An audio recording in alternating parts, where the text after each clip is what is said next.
Why you should accumulate at least one Bitcoin. Imagine a city built entirely on sand. Every day, new grains are poured in, forming walls that rise, twist, and shimmer in the sun. But every night, the wind returns, quietly reclaiming what was built, grain by grain. The people build again, faster, higher, hoping this time it will last. But the sand never stays. It never holds. What was value yesterday has turned to dust by morning.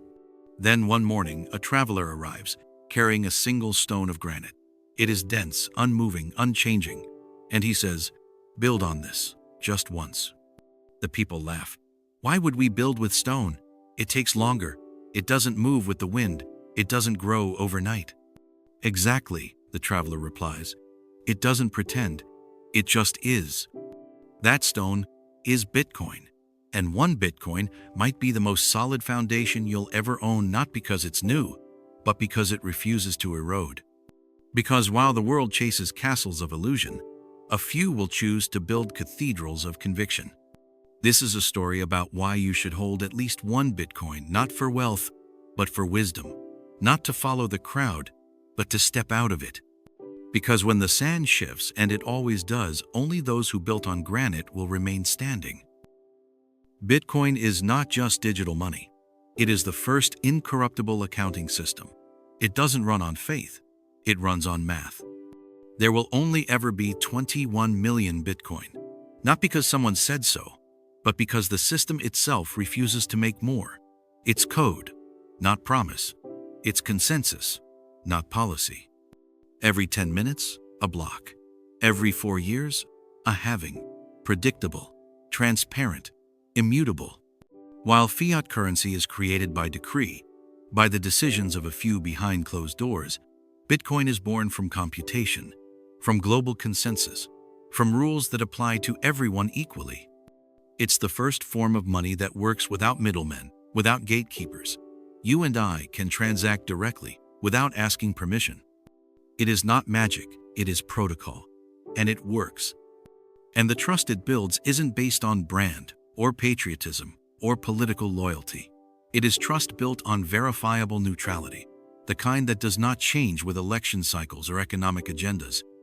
Think of the internet. You don't need to trust a central authority to send an email. You trust the protocol. SMTP just works. Bitcoin is the same, but for value. It doesn't care if you are rich or poor, citizen or refugee, banker or barista. If you play by the rules that no one can change, on a whim you can participate.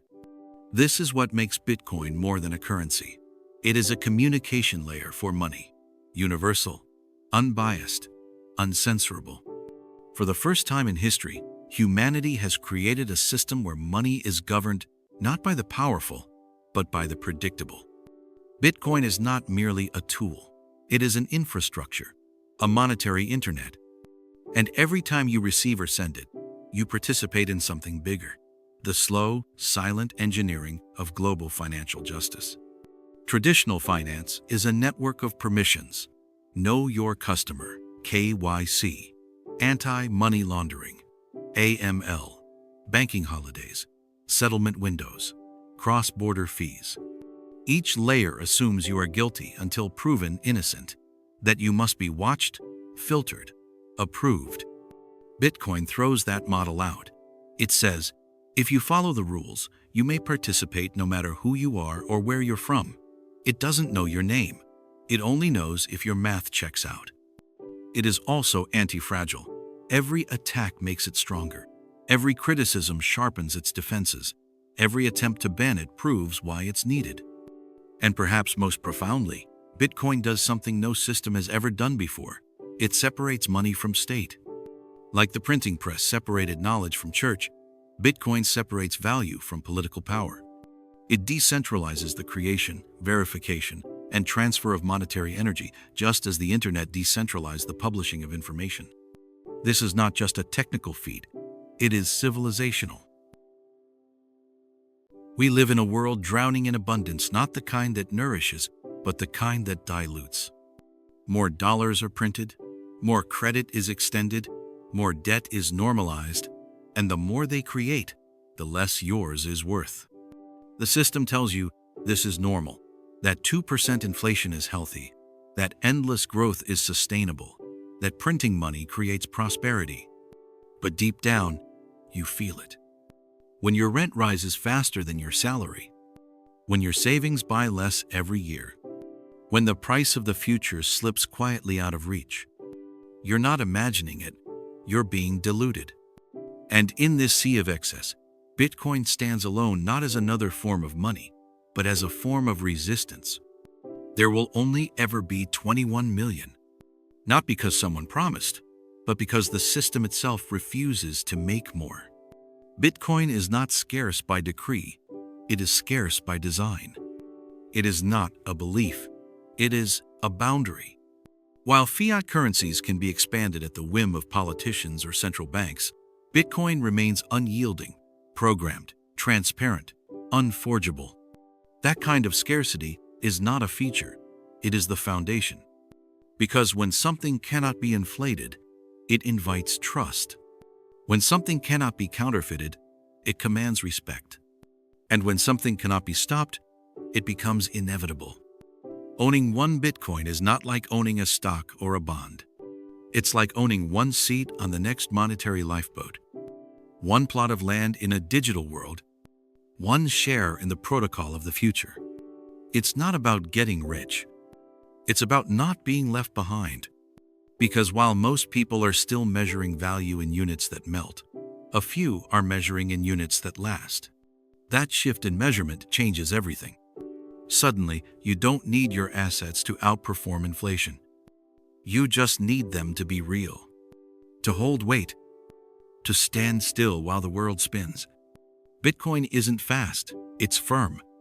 It doesn't promise 10x. It promises not to be debased. And that promise, in an age of excess, is revolutionary. Michael Saylor put it best when he said Bitcoin is monetary energy stored, portable, immutable, a battery that holds economic power across space and time. It doesn't care about your credit score. It doesn't reward speculation. It doesn't bow to borders.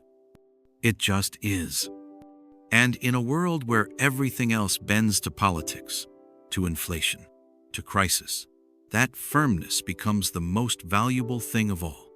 So when people ask, why own one Bitcoin? You don't need to explain charts. You don't need to talk tech. You just need to say, in a world where everything is printed, I chose something that can't be. What if saving money was no longer an act of submission, but a quiet act of defiance? In the world we live in, you are punished for saving. Inflation chips away at your purchasing power. Interest rates barely keep up.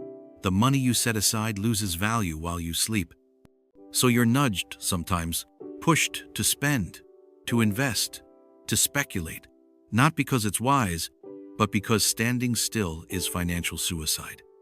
You become part of a game where the rules keep changing, and the house always wins. But Bitcoin changes that game. It tells you something radical, something that no bank, no government, no financial advisor will ever tell you. You can stop running. You can save again, not because the world became fair, but because you found a system that doesn't punish patience. With Bitcoin, saving is no longer naive. It's revolutionary. Every Satoshi you hold is a vote against decay, a small, quiet act that says, I will not let my labor be diluted. I will not let my future be decided by the inflationary habits of others. That shift is more than economic, it's psychological. You start to ask different questions. Do I really need this thing I'm about to buy? Is this expense aligned with my values or with someone else's algorithm? Your time preference begins to stretch. From days to years, from wants to needs, from consumption to conviction. You don't just own Bitcoin, it begins to own a part of you. The part that is tired of chasing, the part that wants stillness, the part that wants to build something that lasts. In many places, Bitcoin is not an investment, it's a necessity. In Nigeria, Venezuela, Argentina, where inflation is not theory, But reality, Bitcoin becomes oxygen, not a bet, but a life raft.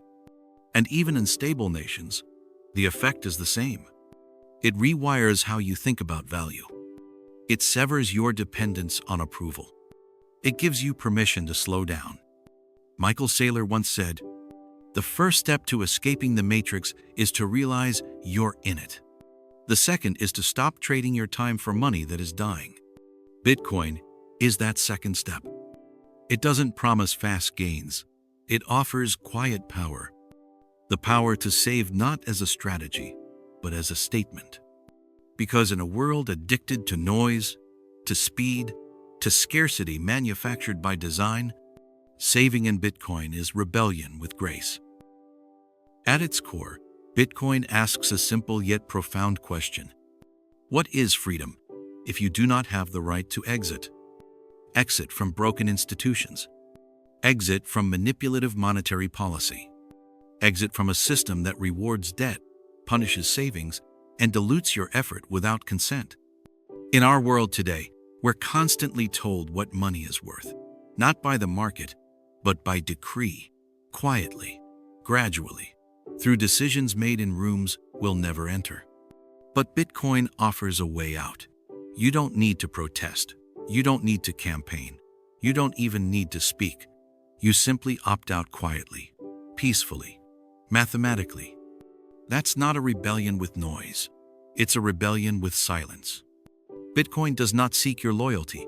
It grants you freedom.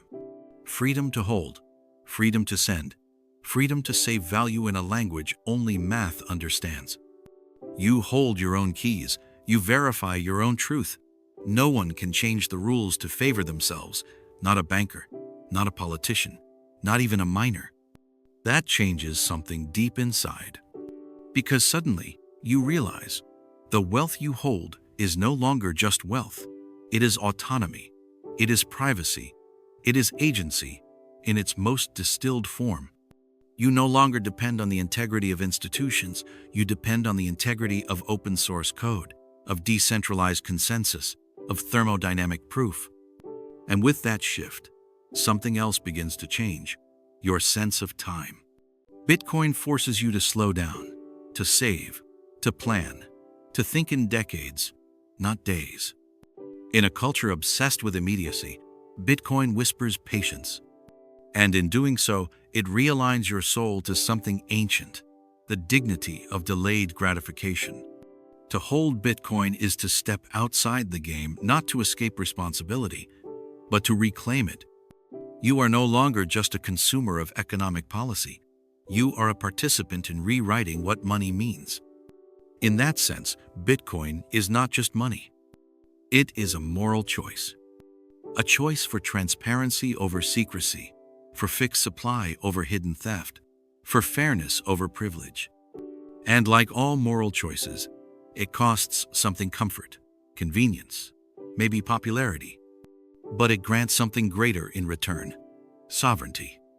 Because in the end, the real power of Bitcoin is not that it resists inflation, or evades control, or stores value over time. Its real power is that it reminds you who you are, before the world taught you to forget. There are nearly 8 billion people on Earth, but only 21 million Bitcoin will ever exist. And millions of those are already lost forever: forgotten keys, lost hard drives, mistakes that turned into permanent deflation. What remains is not just a digital currency. It is the scarcest monetary asset the world has ever known. Scarcity isn't just about numbers. It's about meaning. Because when something is truly limited, when it cannot be printed, replicated, or forged, it becomes more than a thing. It becomes a symbol. A symbol of foresight, of discipline, of early understanding. And in that sense, Bitcoin is not for everyone. Not because it excludes, but because most will not understand it until it's too late. They will say, it's too volatile, it's too new, it's too complicated. But they won't say that because it's true. They'll say it because it's easier than facing what it exposes. That the system they trusted is quietly broken. That the money they earn is quietly melting. That the freedom they think they have was leased, not owned. And so they will arrive late. They will come after the price has risen, after the media praises it, after institutions adopt it, after politicians call it innovation instead of threat. They'll come not because they understand, but because they fear missing out. And by then, owning one whole Bitcoin won't be remarkable. It will be nearly impossible. Because you don't measure Bitcoin's value by how many dollars it costs. You measure it by how few people truly hold it and understand why. To own one Bitcoin is to belong to a club that money alone cannot buy. It is to stand in the minority, not of wealth, but of wisdom. Because when the dust of history settles, it is never the crowd that defines a new era. It is the few who saw before the fog cleared. So yes, one Bitcoin may seem expensive today, but one day it will feel like a miracle, a gift, a memory of clarity in a time of confusion. And when your children ask, "You really had the chance to own a whole one?" you'll smile, not because you made money, but because you made a choice when it was still a choice. You don't need to be a maximalist. You don't need to bet the house. You don't need to convince anyone. You just need to hold one Bitcoin, because one is enough to anchor you, to ground your future in something outside the games of governments and greed. One is enough to remind you that wealth isn't how much you have, but how little they can take away. One is enough to shift your perspective from months to decades, from consuming to conserving, from reacting to choosing. The time to plant an oak was 20 years ago. The second best time is now. You don't wait to be told. You don't wait for permission. You don't wait until it's obvious. Because when it's obvious, it's over.